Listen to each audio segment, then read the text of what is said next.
Le pôle Nord en solitaire, la traversée du Groenland et de l'Antarctique en traîneau à chien. Bonjour Jean-Louis Etienne, notamment parmi tant d'autres exploits. Vous l'explorateur, vous le médecin, vous l'amoureux de la planète. On va parler dans quelques instants d'un livre qui s'appelle « Aux arbres citoyens ». Et quand vous voyez le monde qui brûle, quand vous voyez ce qui est arrivé en Australie, quand vous voyez tout ça, vous pleurez Jean-Louis Etienne ?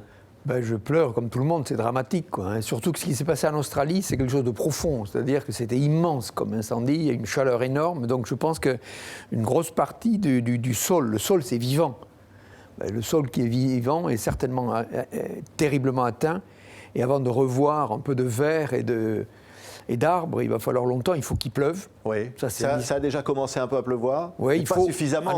Il faut qu'il pleuve et pour raviver un peu ce sol qui est abîmé de manière à ce que ça repousse. Oui. C'est dramatique. Combien de temps pour revoir des arbres en Australie, dans ces régions ?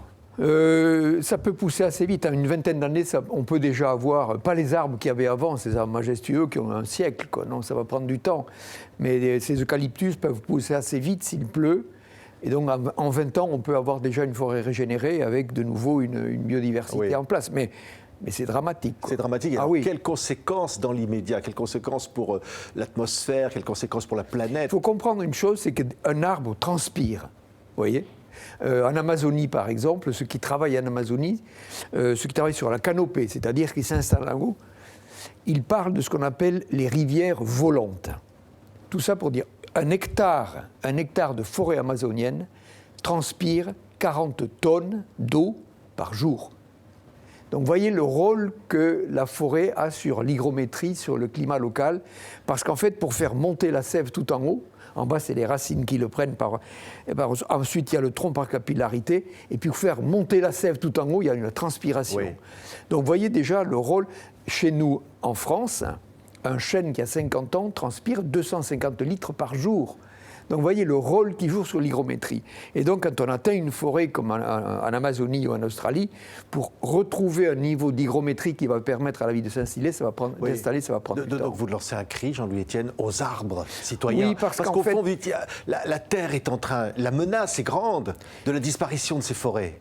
La menace est grande. Et les arbres, comme toute la végétation, ça a un rôle régulateur sur le climat. Donc ça n'a échappé à personne, le climat se réchauffe. Parce qu'il y a un excès de CO2, de gaz carbonique dans l'air, qui vient de la combustion des énergies fossiles. Qu'est-ce qu'on peut faire, nous humains ? Réduire les émissions et replanter, refaire pousser la nature, parce qu'il n'y a que la nature qui peut recycler, qui peut capter ce gaz carbonique qui est dans l'air. C'est ce qu'on appelle la photosynthèse, c'est le privilège des plantes qui se nourrissent les pieds dans l'eau. Elles captent le gaz carbonique qui est dans l'air, elles font leur glucose dont elles se nourrissent, elle nous libère l'oxygène. Oui. Donc on a absolument besoin de multiplier les surfaces vertes, c'est-à-dire reboiser les prairies, etc., pour recapter cet excès de CO2. Donc vous dites, il faut, je vous cite, renouer avec l'écosystème Terre. Oui. Qu'est-ce que ça veut dire ça ? Renouer avec l'écosystème Terre. Alors l'écosystème Terre originel, je dirais avant que nous arrivions, nous Superman, qui sommes des cerveaux très élaborés, l'écosystème Terre, ça repose sur un trépied. Et tout ce qui est sur un trépied, c'est solide. C'est premièrement la production primaire, ça veut dire le vert, les végétaux. Ça, c'est la base de toutes les vies. Ensuite, vous avez les consommateurs dans la nature, ils sont végétariens ou carnivores. Et le troisième pilier, ce sont les recycleurs. Production primaire, consommateurs, recycleurs. Et dans la nature, les recycleurs, ils sont excellents, c'est-à-dire ils vont transformer la matière organique des consommateurs, de toutes les espèces, en matière minérale qui va nourrir la production primaire. C'est ça le cycle de la vie, au fond. Le cycle de la vie, c'est ça. Et nous, on arrive là-dedans avec une puissance colossale. Les espèces ne peuvent pas évoluer assez vite pour, si vous voulez, l'impact prégnant que nous avons. Et je fais une parenthèse par rapport à l'actualité. Il y a une espèce qui nous échappe et qui évolue très vite, beaucoup plus vite que nous, c'est le virus. Vous voyez ce qui est en train de se passer, les craintes qu'on a déjà sur un nouveau virus. Les virus qui viennent de Chine aujourd'hui et qui ont déjà fait près d'une dizaine de morts. Mais ici en France, tous les ans, on invite à se vacciner contre la grippe. L'année dernière, les vaccins étaient prêts, mais le virus avait changé, avait muté. Donc vous voyez, je pense que...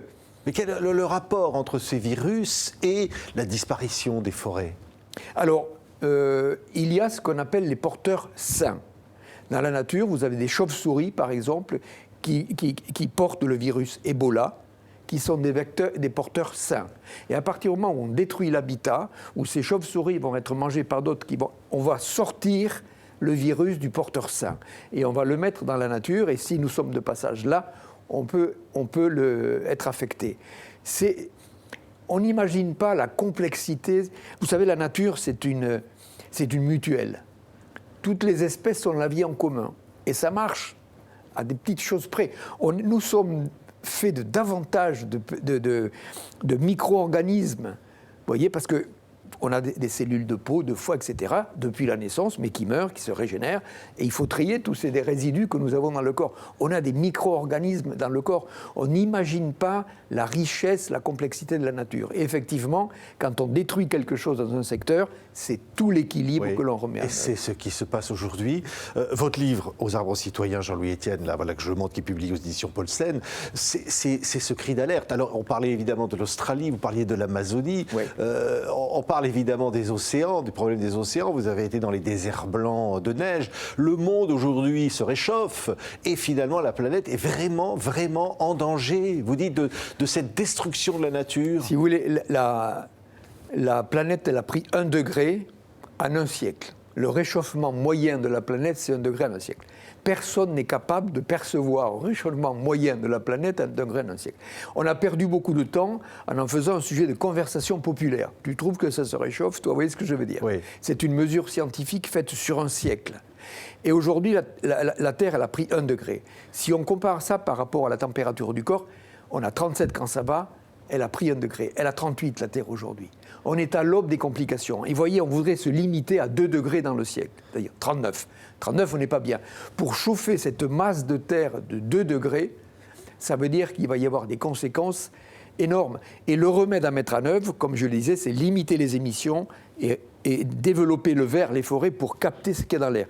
Et le résultat du traitement, c'est dans 2-3 décennies. Donc, on a ce sentiment qu'on a le temps. En fait, il faut mettre un traitement de cheval en œuvre aujourd'hui pour avoir des résultats dans une vingtaine d'années. Et ce livre, j'allais presque dire, c'est un livre d'amour aux arbres citoyens. Oui, c'est comprendre l'arbre. Amoureux de ces troncs d'arbres, amoureux de ces arbres. Vous les prenez dans vos bras, Jean-Louis Etienne. J'adore le bois. J'adore le bois. Depuis tout petit, je voulais faire menuisier, vous voyez. Donc, j'adore le bois. Je construis mes cabanes dans le Tarn. J'adore ça. Et donc, c'était une commande des éditions Paulsen de faire quelque chose sur le travail manuel du bois, etc. Et je suis rentré dans l'arbre, on va dire. Oui. Et je me suis dit, attends, il y a quelque chose à faire comprendre. Ce livre est pour faire comprendre l'importance de l'arbre, tout le rôle qu'il joue. Il n'est pas simplement là pour nous faire de l'ombre, c'est le gîte, le couvert de la biodiversité, c'est du stock de... Quand vous allez chez un magasin de bricolage acheter une planche de 2 kilos de bois sec, vous avez acheté 1 kilo de carbone. Tout ça pour dire que l'arbre stocke le carbone, donc il a un rôle régulateur énorme. Et vous l'aimez? Oui. Vous les aimez? J'adore depuis tout petit, Ils sont vivants, ils sont là, il y a un dialogue avec eux. Alors il y a des invitations à prendre l'arbre par le tronc, vous voyez, comme ça. Et c'est vrai que c'est quelque chose de plaisant. On a le sentiment qu'on est nettoyé par l'arbre, il y a une vibration, parce qu'en fait, les branches, avec le vent, si vous voulez, elles vibrent un petit peu, on ressent l'arbre, il est capable de résister à des vents de 100 km/h, vous voyez, donc il a tout son travail qui est fait dans le tronc. Un arbre, c'est le gîte, le couvert de la biodiversité, tout ce qu'il vit dans l'arbre. Et un des intérêts de l'arbre dans le futur pour le mariage, je pense qu'on peut marier l'agriculture et la nature avec l'arbre. Ça s'appelle l'agroforesterie. C'est-à-dire planter des rangées d'arbres dans les immenses champs de céréales qui sont devenus des déserts. Et l'arbre va apporter de l'hygrométrie, va apporter un sol vivant. D'abord, il stocke le carbone. Il va amener tout un développement d'un écosystème avec des micro-organismes qui vont tuer les fameux ravageurs qui tuent les cultures. Oui. Donc il faut recréer un écosystème vivant dans ces immenses champs de céréales. J'en ai parlé l'autre jour avec un directeur céréalier qui était à ma gauche. Il m'a dit, mais vous vous rendez compte, monsieur Etienne, la perte d'exploitation, on n'est pas obligé de le serrer comme ça. Et je dis, mais attendez, c'est pour dans 20 ans que je vous parle. Dans 20 ans, avec les canicules qu'on va avoir, avec le problème d'hygrométrie, etc., c'est dans 20 ans. Il faut planter aujourd'hui. L'agroforesterie, c'est, à mon avis, le mariage de nouveau, le renouer entre l'agriculture et la nature. Merci Jean-Louis Etienne. Il faut planter. Plantons. Il faut planter des arbres pour demain. Oui. C'est l'avenir qui est là. Il faut planter des arbres. Et puis attendez, c'est sympa un arbre. En général, il y a un rituel. Souvent, quand il y a une naissance, quand on achète une maison, on dit on pense à un arbre tout de suite. Planter des arbres, c'est important. Merci Jean-Louis Etienne. Aux arbres citoyens chez Paulsen. Merci d'avoir été notre invité. Merci de votre invitation.